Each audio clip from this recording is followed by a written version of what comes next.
बिस्मिल्लाहिर्रहमानिर्रहीम। हकायत रूमी। अक्लमंद खरगोश।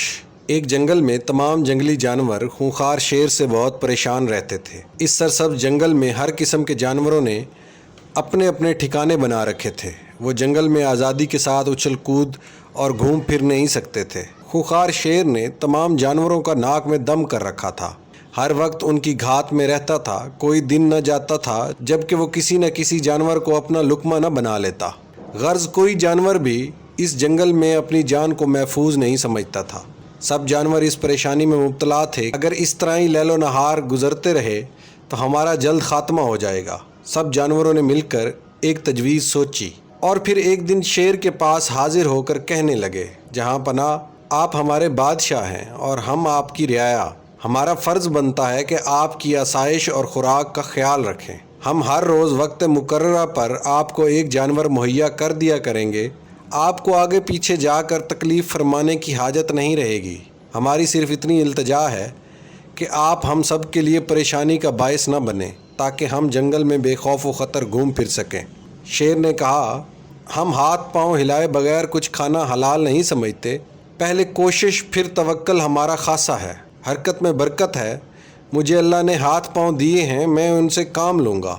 मैं गैर का मारा हुआ क्यों खाऊँ? अलगर्ज खूंखार शेर से उन्होंने अहद किया कि इस कौलो करार में तुम्हें कोई नुकसान नहीं होगा। ज़िंदा जानवर वक्त मुकर्ररा पर आपके पास पहुँच जाया करेगा। आप ख़ुद उसका शिकार करके खा लिया करें। काफ़ी बहस व तकरार के बाद शेर ने उनकी ये तजवीज़ मंजूर कर ली। इस मुआहदे के बाद तमाम जानवर रोज़ाना एक मुकर्ररा जगह पर इकट्ठे होते। तमाम जानवरों में कुरअंदाज़ी की जाती। जिसका नाम कुरअंदाज़ी में निकल आता वो बिला हील व हुज्जत शेर की खुराक बनने के लिए रवाना हो जाता। इस मुआहदे पर काफ़ी अरसा अमल दरामद होता रहा। तमाम जानवर जंगल में बेफिक्र होकर घूमते फिरते रहते। चूँकि शेर को बाकायदा खाना मिल रहा था, इसलिए वो भी जानवरों को नाहक तंग नहीं करता था। इस मामूल की कुरअंदाज़ी में एक दिन खरगोश का नाम कुरा निकल आया। जब ये सागे दौर खरगोश के पास आया तो उसने पुकार कर कहा, ऐ दोस्तों, ये जुल्म व सितम कब तक जारी रहेगा? ये हमारी कुर्बानियों का सिलसिला ख़त्म भी होगा कि नहीं? दूसरे जानवरों ने जब खरगोश के ये तेवर देखे तो उन्होंने कहा, हमने इतने दिन तक अपना वादा पूरा किया, अब तू हमको रुसवा न कर, वरना शेर फिर से शिकार करना शुरू कर देगा। इस तरह फिर हम सब की जान हलाकत में पड़ जाएगी। खरगोश ने कहा, दोस्तों, मुझे मोहलत दो कि शेर के जुल्म व सितम के पंजे से जान छुड़ाने के लिए कोई तदबीर करूं, ताकि हम इस मुसीबत से हमेशा हमेशा के लिए बेखौफ हो जाएं। दूसरे जानवरों ने कहा, ए गधे, हमारी बात मान जा, तो अपनी कदर पहचान। छोटा मुंह बड़ी बात, ये काम तुम्हारे बस का नहीं। खरगोश ने कहा, खुदा चूंटी से भी हाथी मरवा सकता है। ज़रा सब्र से काम लो और देखो कि पर्दा गैब से क्या ज़हूर में आता है। वो कहने लगा, दोस्तों, मुझे खुदा ने इल्हाम किया है। मुझ जैसे एक कमज़ोर के जहन में एक मज़बूत राय आ गई है। जानवरों ने उससे पूछा, तुम्हारे जहन में कौन सी बात आई है? हमें भी इससे आगाह कर। मशवरा कर लेना अक्लमंदी है। इससे मज़ीद रोशन पहलू सामने आ जाते हैं। खरगोश ने कहा, राज बरसरे आम खोलना बेवकूफ़ी है, क्योंकि इससे जान का ख़तरा होता है। उसने कहा, हर राज कहने के लायक नहीं होता। मौलाना रूम साहब फरमाते हैं, इन तीन चीज़ों के मुतल्लिक लब कुशाई नहीं करनी चाहिए। जुहाब यानी सफ़र, ज़ुहब सोना यानी मालो दौलत, और मज़हब यानी मंजिल। यहाँ मज़हब से मुराद मंजिल ली गई है। इससे यहाँ दीन मुराद लेना मुनासिब नहीं, क्योंकि इन तीनों चीज़ों के दुश्मन और मुखालिफ बहुत होते हैं। खरगोश घर बैठा रहा और वक्त मुकर्ररा पर तकरीबन 1 घंटा ताख़ीर से रवाना हुआ।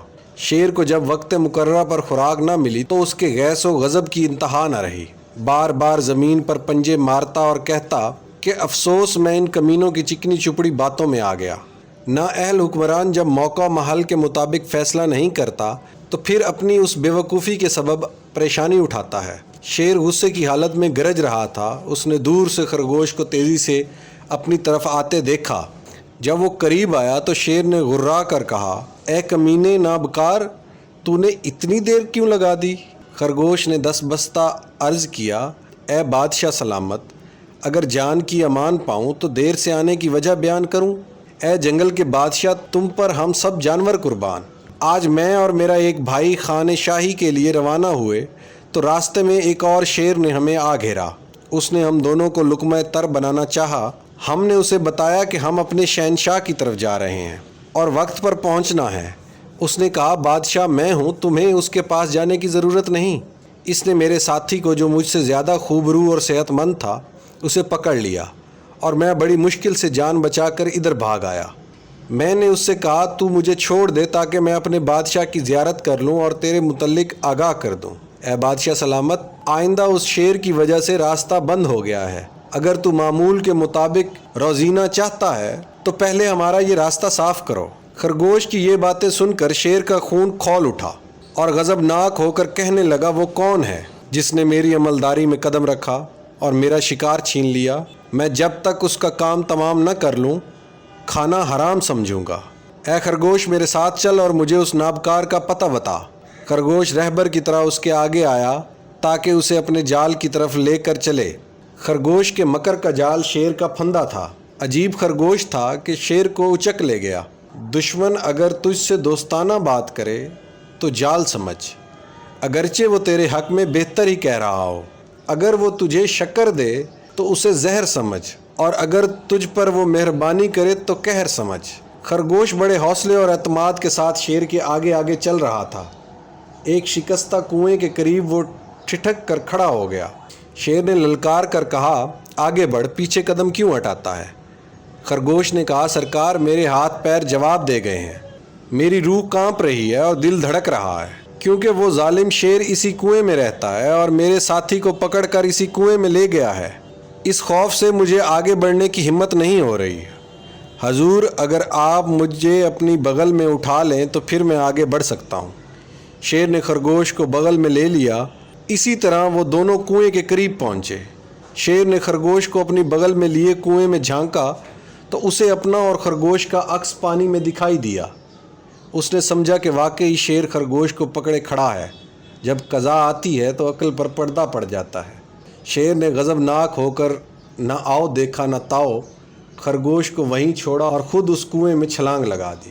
کنواں بہت گہرا تھا۔ خرگوش نے جب یقین کر لیا کہ اب اس کا باہر نکلنا محال ہے اور اب یہ کنویں کے اندر ہی مر جائے گا تو فرت مسرت سے کلابازیاں کھاتا ہوا جنگل کی طرف بھاگا اور جا کر اپنی قوم کو اس ظالم کی ہلاکت کی خوشخبری سنائی اور کہنے لگا کہ اللہ تعالیٰ نے ہمیں ہمیشہ ہمیشہ کے لیے اس ظالم کے ظلم و ستم سے نجات دے دی۔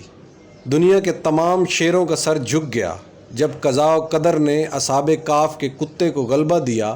تمام جانوروں نے خرگوش کو اس کی عقل مندی پر داد دی۔ جانوروں نے کہا تو آسمانی فرشتہ ہے یا پری یا تو پھر نر شیروں کا ملک الموت ہے؟ تجھے یہ تدبیر کیسے سوجھی؟ تو نے اس ظالم کو کیسے ہلاک کیا؟ خرگوش کہنے لگا اے دوستو، یہ سب کچھ اللہ تعالیٰ کے فضل و کرم سے ہوا، ورنہ میری کیا طاقت تھی اس ظالم سے عہدہ برا ہوتا۔